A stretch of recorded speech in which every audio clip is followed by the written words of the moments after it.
Hi, I'm Steph. I'm currently working as Head of Learning and Development at Berlin Brands Group, headquartered in Berlin. I have more than 13 years experience in the learning and development space, originally coming from tourism, so a little bit different, working with loads of people, very interested in employee engagement and experience.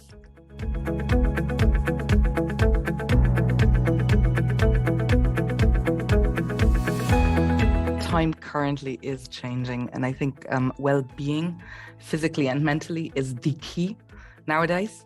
I think the last 2 years with the pandemic, now with the war starting or being in place as well, I think has brought people back to their basic needs, and the priorities shifted. So people want to have more flexibilities in their lives.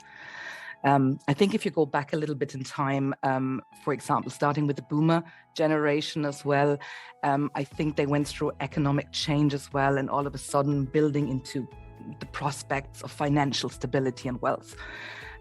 So this also meant advancing in a career as the non plus ultra. Whereas now, I think with the generations following, the aspect of physical and mental stability and also well-being became more and more a focus of life. So employers now looking into a much higher rate of part-timers, for example, and a general consent that a healthy lifestyle with time for your own well-being is much more important than gaining more and more money. So for me, for example, this typical, if you look into job descriptions as well, where it says fruits, coffee and snacks are a little perk. I think this is something that was years back, probably an exception, where nowadays you can read it in every job description. So what can we do as companies as well, right? How do we want to differentiate as a company, as an employer, in order to be the employer for a person who wants to come having their personal well-being in their mind? And I mean, there are different options. Like you could have massage therapists, support options for mental, financial, physical stability. But I think sometimes people are over-engineering in their thoughts on what that could be. And they're cost expensive for companies as well. So for me, like a whole well-being part, which is probably not as cost intense, is flexibility in work hours, in schedules. The workplace, could I work from home? Could I work from abroad? I think the last couple of years have shown that, and we were able to work in different places, in different countries, right?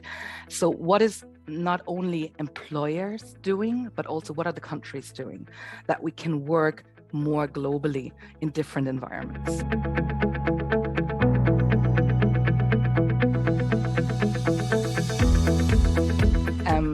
Doing something for your mind, for yourself, calming down as well, doesn't only help yourself, it helps the company, the people you deal with in the company as well.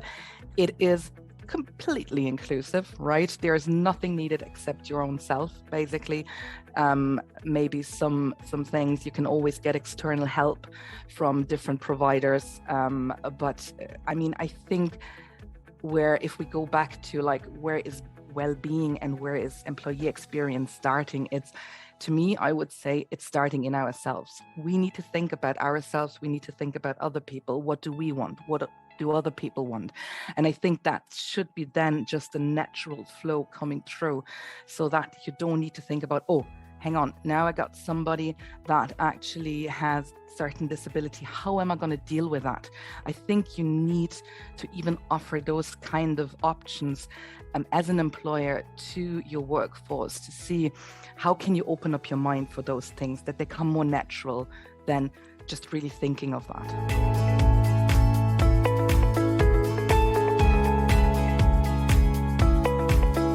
And I mean, what is disability, right? I mean, everybody might see this word as a different thing, because I mean, even if I see it as a broader sense, like when we talk about hybrid workspace as well, am I kind of disabled to contact people through a coffee chat at the coffee machine, right?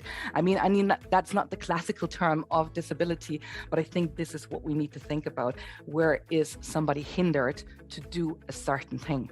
And that doesn't mean it's a physical disability. It could be a mental disability. It could be even belonging to a certain group of people. That could be different genders, LGBTQ, and so on, right? So everybody, and not even within these groups, but everybody has different needs. So the thing is, for me, employee experience and having a great employee experience only works as being inclusive. So you need to ask the questions to your employees as an employer, but also don't expect that people know what to do, right? You can plan an event no matter what, but it's not about that people are being, ignorant or something by not excluding people. I think it's more the knowledge about it, right?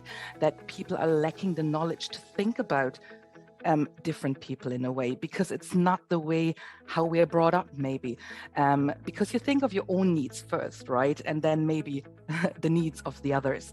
So the thing is, it's really being able to put yourself in the shoes of somebody else. And that could be somebody in a wheelchair, right? Why don't you think about somebody in a wheelchair if you do a running event?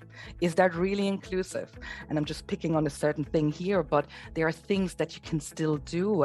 One thing that we did in a previous company as well, we had something like that, like counting the steps. But even we had certain things that we built in for people with disabilities that couldn't walk, could accomplish, right? So the thing is, for me as well, it is important, if you think about those employee experience disabilities as well, that you don't make it something like, oh dear God, I need to think about it, right? Something that stands out, but it should be something that it's just included. It is just something that comes natural to us.